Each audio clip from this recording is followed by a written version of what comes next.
இன்றைக்கி நம்ம பாவக்காய் ஃப்ரை செய்ய போகிறோம். இது வந்து ஃபஸ்ட்டு நாங்கள் செய்கிறது நேயர் விருப்பம்காக செய்கிறோம்.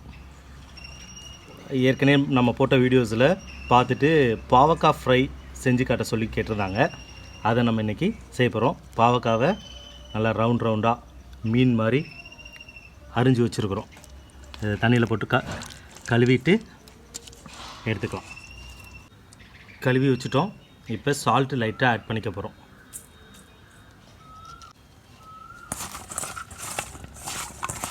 மஞ்சள் தூள்,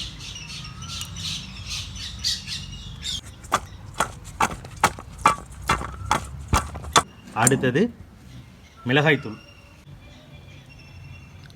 காரம் கம்மியாகவே போட்டுக்கலாம். இது மெயினாக சின்ன குழந்தைங்களுக்காக தான். எல்லார் வீட்லேயுமே பாவக்காய்னா பெரியவங்களே சாப்பிட்றதுக்கு யோசிப்பாங்க. ஆனால் நம்ம செய்ய போகிற இந்த பாவக்காய் ஃப்ரை வந்து சின்ன குழந்தைங்க முதற்கொண்டு சாப்பிடுவாங்க, விரும்பி சாப்பிடுவாங்க. நீங்கள் சாப்பாட்டுக்கு தான் தொட்டு சாப்பிடுவாங்கன்னு இல்லை, நார்மலாக இதை செஞ்சு வச்சு ஒரு டைம் சாப்பிட்டு பழகிட்டாங்க. இதை செஞ்சு வச்சுருந்தீங்கன்னாவே அடுத்தது காலியாக போயிடும். நீங்கள் சாப்பாட்டுக்கு அதுக்கப்புறம் மறுபடியும் செய்கிற மாதிரி இருக்கும். அவ்வளோ டேஸ்ட்டாக இருக்கும். ரொம்ப சிம்பிளானது. இதில் வேறு எதுவுமே நம்ம ஆட் பண்ண போகிறதில்ல. வெறும் உப்பு, மிளகாய்த்தூள், மஞ்சள் தூள் ஆட் பண்ணிட்டீங்கன்னா போதும். கொஞ்சம் ஊற வச்சிடணும். கொஞ்சம் நேரம் ஊற வச்சுட்டு அதுக்கப்புறம் எண்ணெயில் போட்டு எடுத்துக்கலாம். சிலர் இல்லை வேணாம், எண்ணெய் அதிகமாக யூஸ் பண்ணுற மாதிரி இருக்கும் அப்படின்னு நினைக்கிறவங்க மீன் மாதிரி தோசைக்கல்லில் போட்டு எடுத்து செஞ்சாலும் சூப்பராக இருக்கும். ஊறட்டும் கொஞ்சம் நேரம். 2 மெத்தட்லேயும் இப்போ செஞ்சு காட்ட போகிறோம். கல்லுலேயும் வைக்க போகிறோம், எண்ணெயில் அரிச்சும் எடுக்க போகிறோம்.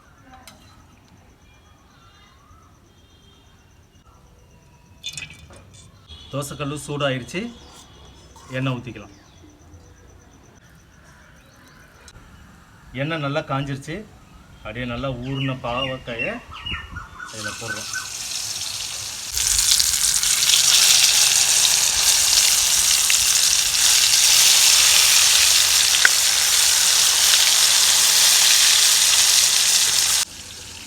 இப்படி பொரிஞ்சு வந்ததுக்கப்புறமா இதை மட்டும் சின்ன குழந்தைங்களுக்கு ஒரு டைம் சாப்பிட வச்சுட்டு பாருங்கள்.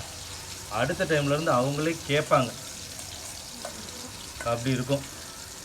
நல்லா முறுமுறுப்பாகவே இருக்கும். நல்லா முறுமுறுன்னே எடுத்து கொடுக்கலாம். நல்லாயிருக்கும்.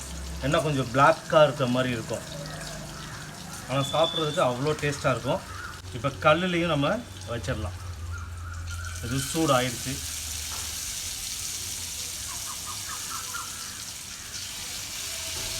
அப்படியே மீன் வறுவல் மாதிரி இருக்கும்.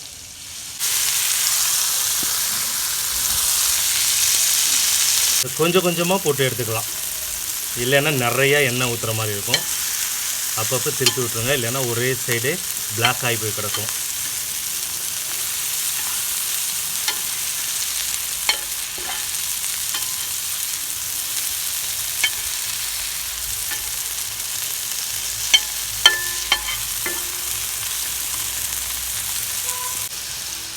இந்த இதை ரொம்ப திருப்பி விட்டுக்கிட்டே இருக்கக்கூடாது, இல்லைன்னா அப்புறம் அந்த மசாலெலாம் தனியாக பிரிஞ்சு வந்துடும்.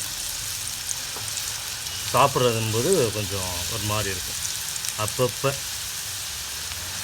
லைட்டாக பண்ணால் போதும். நல்லா ஃப்ரை ஆகிடுச்சு. என்னடா பிளாக்காக இருக்கேன்னு யோசிச்சேன்னா அது அப்படி தான் இருக்கும். ஏன்னா நம்ம மிளகாத்தூள் தானே போட்டிருக்கோம், அதுதான் அந்த கலர் அப்படி கொடுக்குது. ஆனால் சாப்பிடும்போது அவ்வளோ டேஸ்ட்டாக இருக்கும். இதை சாப்பிடும்போது பாருங்கள், நல்லா கிறிஸ்பியாக செம்மையாக இருக்கும். இப்போ நம்ம தோசைக்கல்லில் வச்சது ரெடி ஆயிடுச்சு. அதுக்கும் இதுக்கும் டிஃப்ரென்ஸ் பார்த்தீங்கன்னாவே உங்களுக்கு நல்லாவே தெரியும். அது நல்லா கிறிஸ்பியாக வந்திருக்கும். இது கொஞ்சம் நல்லா கடித்து சதப்பட்டு உள்ளது சாப்பிட்ற மாதிரியே இருக்கும். யாருக்கு எது பிடிக்குதோ அது மாதிரி செஞ்சு சாப்பிட்டுக்குங்க. சாப்பிட்டு பார்த்துட்டு சொல்லுங்கள். ஓகே, இதுவும் ரெடி ஆயிடுச்சு.